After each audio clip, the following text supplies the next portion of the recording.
సిద్దిపేట జిల్లా హుస్నాబాద్ పట్టణంలో రాత్రి కురిసిన వర్షానికి ఇళ్లలోకి మరియు షాపులలోకి నీళ్లు వచ్చిన ప్రాంతాన్ని పరిశీలించిన మంత్రి పొన్నం ప్రభాకర్ ద్విచక్ర వాహనంపై తిరుగుతూ పట్టణంలో పలు ప్రాంతాలను పరిశీలించిన మంత్రి పొన్నం ప్రభాకర్ జాతీయ రహదారి విస్తరణలో భాగంగా పెండింగ్ డ్రైనేజీ పనులు ఆలస్యం వల్లే రాత్రి కురిసిన వర్షానికి ఇల్లు మరియు షాపుల్లోకి నీళ్లు వచ్చాయి.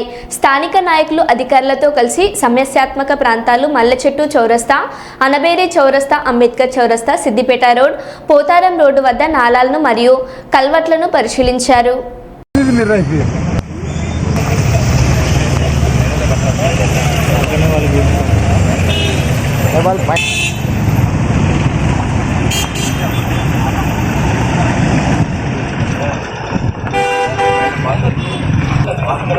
उधर जाके वहाँ ना उधर जाके वहाँ ना उधर जाके क्या बोल रहे हैं पहले वो बोरिंग और कांटेक्ट उन्ना रेडी पे नहीं पाऊंगा हां मैं नहीं गया ना पेंगे आदमी कटा होने ఇది ఇది పక్కన మూరు గట్టులు అంటాం. జరిగే హైవే పనుల్లో పట్టణంలో పనులను వేగవంతం చేయాలి, స్థానికులందరూ సహకరిస్తూ ఉన్న సందర్భంలో కొంత కాంట్రాక్టర్ నిర్లక్ష్యం వల్ల కనెక్టివిటీ అంటే drain to drain water flow పోవడానికి కనెక్షన్ ఇవ్వకపోవడం వల్ల నిన్నటి వర్షాలకు హుస్నాబాద్ పట్టణంలో కొంతమంది ఇళ్లకు నీళ్లు వేరాయి, బాధపడుతూ ఉన్నాం. అందుకే ఉదయాన్నే అధికారులతోటి కాంట్రాక్టర్ను తీసుకొచ్చి ప్రత్యక్షంగా ఇవన్నీ కూడా చూస్తూ ఉన్నాం. ఈరోజు సాయంత్రం వరకు అన్ని కాలువల్ని ఎక్కడ కూడా వాటర్ నిలవకుండా ఉండే విధంగా ముందు త్రూ చేస్తూ ఉన్నాం.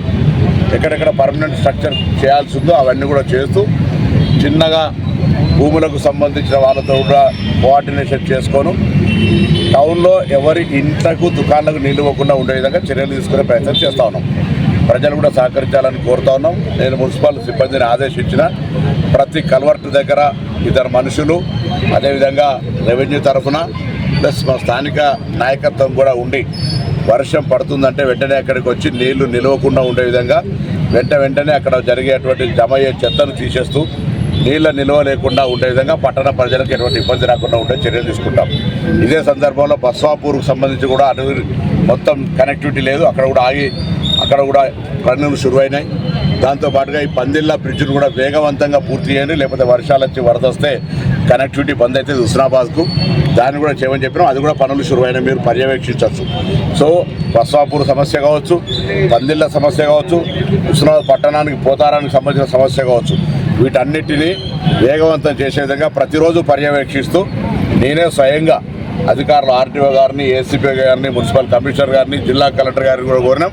ఇందుకు సంబంధించి రాష్ట్ర స్థాయి ప్రిన్సిపల్ సెక్రటరీలతో కూడా మాట్లాడాం. ఒకవేళ ఇదే విధంగా జాప్యం చేస్తే కాంట్రాక్టర్ మీద క్రిమినల్ చర్యలు కూడా తీసుకుంటాం. దానికి సంబంధించిన ప్రొవిజన్స్ ఉన్నాయి, రూల్స్ ఉన్నాయి, వాటి అన్నింటినీ కూడా స్టడీ చేసినాం. వాళ్ళకు కూడా చెప్పినాం, చూపెట్టినాం. కాబట్టి తప్పకుండా వాళ్ళు పని చేస్తారనే విశ్వాసం ఉంది. పని చేయించుకునే విధంగా వాళ్ళతో కోఆర్డినేషన్ చేస్తా ఉన్నాం.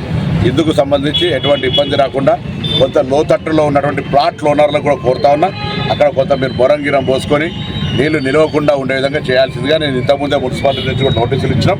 వాళ్ళు ఆ విధంగా చేసుకుంటడం కూడా చాలా అవసరం పట్టణ అభివృద్ధిలో భాగస్వామ్యంగా అనే మాట ఈ సందర్భంగా కోరుతూ, ఈ రాంగా గ్రామ పంచాయతీలలో పోల్లు ఏదైతే ఇచ్చినో లైట్స్ కొరకు వెంటనే నేను ఇవాళ జిల్లా కలెక్టర్ గారు చెప్పడం జరిగింది. వాళ్ళ గ్రామ పంచాయతీల నుంచి కనెక్షన్ తీసుకొని వాళ్ళ లైట్లు వెలిగించుకోవచ్చు, తీర్మానం చేసి కనెక్షన్ కొరకు అప్లై చేసుకుంటే అవి కూడా తొందరలోనే ఎక్కడైతే ఎన్ రూట్లో గ్రామ పంచాయతీలో వాటి లైట్ సెంట్రల్ లైట్ కూడా వెలిగించే కార్యక్రమం తీసుకుంటాం. ఇప్పుడు ప్రస్తుతం తక్షణ కర్తవ్యం నీళ్లు ఎక్కడ కూడా నిలవకుండా ఉండే విధంగా కాలువలన్నీ త్రూ చేస్తా ఉన్నాం. ప్రజలు కొంత ఇబ్బంది అయినా సహకరించాల్సింది కోరుతున్నాం.